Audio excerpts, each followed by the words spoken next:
Have you ever wondered how much does it really cost to start a vocational school? If the answer is yes, stick right here. I have the answer for you. Thanks for joining me today on how much does it really cost to start a vocational school. Now, I've started not one, but two healthcare training schools. I opened one in 2015, and guess what? I'm in the process now of starting one right now. Hero Institute on the way. And licensing opportunities will come soon. That's just a little plug, and we'll talk about that a little later. In this video, I will compare the cost difference so that you can see how to start a school on a budget and how to start a school if you ballin' and money really isn't a thing. Now, full disclosure, my first time I started my school, I definitely bootstrapped, meaning I penny pinched every penny and I got it popping that way. This time around, I got grants and I got loans to get my school started. So, what are my key items that I really felt were important to get my school started? Let's talk about it. I decided space, utilities, fire inspection, any type of business licensing, attorney fees, furniture equipment, and the big one, the signage. We will start with the space and utilities first. Now, I decided to rent a place. I plan to purchase a building one day, but for now, I'm going to rent. So here is the breakdown cost for space acquisition. Now remember, I will break down everything in a budget versus a balling perspective. My budget, my first school, $2,000, first month's rent and the last month's rent. Balling, $7,000, my first month rent and my last month rent. Note, it is common to have to pay for your first month's rent and your last month's rent up front. So that's how I came up with these numbers. Now, both of my spaces were both 1,500 square feet. Both were storefront locations. What was the difference? One was pre-COVID and the other was post-COVID. So prices differed dramatically. And right now, because of the price of inflation, it's real and it might cost a little more. However, there's definitely some other major differences. The difference also is the demographic area that I'm located in. So the first time around, I was located in a space that was considered an underserved area.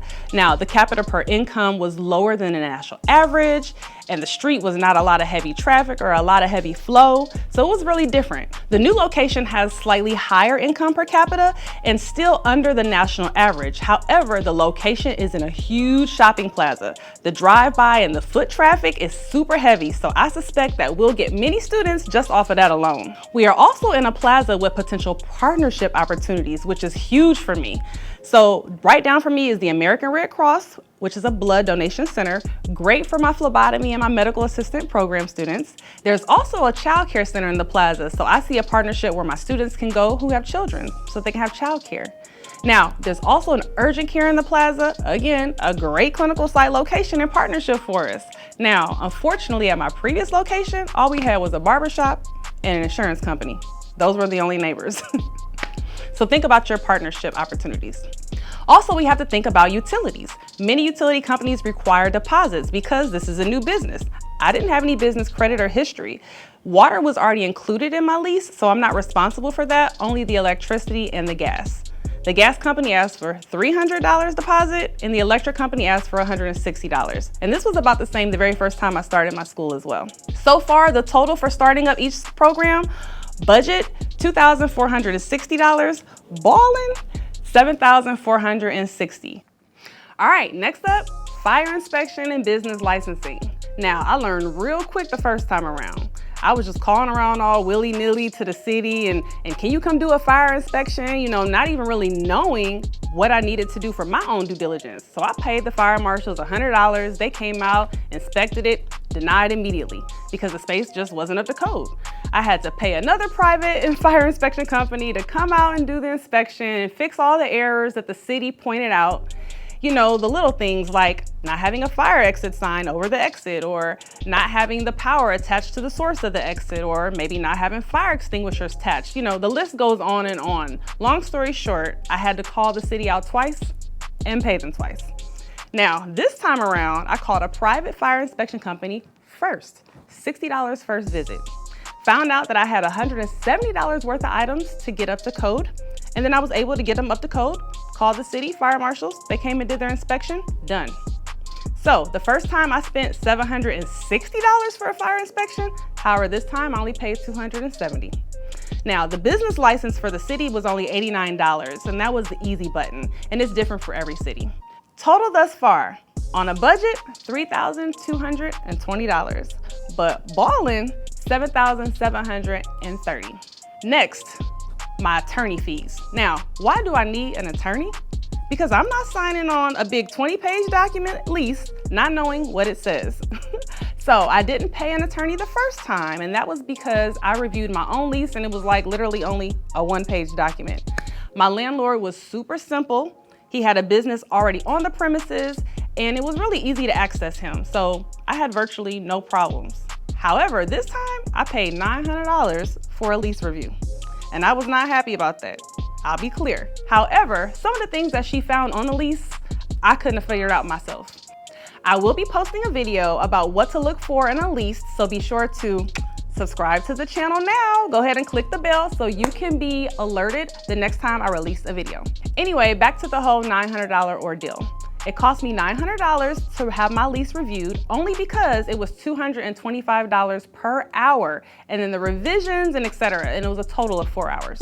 So total thus far on a budget, no extra money, $3,220 still. Ball inside, $8,630 now. Pro tip, when you hire an attorney, please be sure to find out if their services also include revisions. Otherwise, they will only point out to you the flaws in your lease, and then you have to go and figure out the lingo and how to alter it on your own. So let them know up front what you expect to save yourself time and money. Next up is signage. So my old place didn't allow for us to have big, large, extravagant signs on the building. Each space had its own little small hanger. It was only $150. Again, it was a very small center and not a lot of traffic, so a large sign really wasn't needed. But do I miss the $150 option? Yes, I do. The new sign for the new school, I got 2 estimates. One for $5,420 for a channel sign, and then $802 for the smaller pylon sign. The other estimate was for $3,694 for the channel sign and only $524 for the pylon. Now, I'm sure we're all aware I went with the second option. So now that brings my whole total up to what? Okay, total budget thus far, $3,370 for a budget, but when I was balling, $12,848. In case you're wondering what a channel sign looks like or a pylon sign looks like, see right here for my renderings. The channel sign is basically a large sign that takes up the entire space on a raceway mount, and it can be plugged into a power source so that it can be illuminated. The pylon sign is a smaller sign in front of the plaza that houses all of the businesses inside of that plaza for people to see who walk by. The moral of the story here, consider the price for startup early on, because I will be 100% honest here. I did not budget for this at all. So I'm actually excited that I'm in a space that offers the luxury of having that. So now I have a sign on the front of my building as well as out on the street for people to see. Lastly is equipment. Equipment is always a major startup expense. Probably the largest expense you'll actually endure. Furniture costs for me last time less than $3,000. Why? Because I was bargain shopping my tail off. You hear me? I mean, I was on Facebook Marketplace, I was on the phone book list, I was going to OfferUp, anywhere I could go. Okay, little to nothing I paid for my cabinets, my hospital beds, chairs, etc. $3,000. This time around, I have way more programs to offer and way less time to scavenge hunt. I'm not gonna lie. So I found a medical supply resale company where they actually sell a lot of items for 75% off. The biggest cost was my classroom setup. Now, I was very particular about how I wanted my classroom set up and how I wanted it to look, you know, the whole aesthetics of it all and the uniformity and the chairs and the desk. I wanted them to be foldable so that they can be stored when I'm not teaching. See, my vision is to use my school as a camp during the holidays for students so that I can afford others opportunities to learn, and I can also get extra money to pay my rent. I can also rent out my space for other people who have meetings that they want to conduct, anything. So I wanted to be able to reserve my space for that. Anyway, this time around, I spent about $10,000 on my school equipment. And I also spent $15,000 on a build out and painting of the location. See, last time there was no build out at my place. because I had Home Depot come out, they donated carpet, they had it placed. I had a nonprofit organization come in and they painted the walls and made everything look nice free of charge. This time around, I didn't have those luxuries, so I had to pay for a lot of things out of pocket, and build out again was the most costly expense I did not foresee. So the final cost for each this time around now, thus far my budget, $6,370 total. However, balling, $37,848. So this is why, you guys, I tell you that planning is so crucial. There is no magic number for the amount of money that you need to start a business. How much money a business is gonna cost you is different for everyone. Everyone's journey is different. Everyone's goals are different.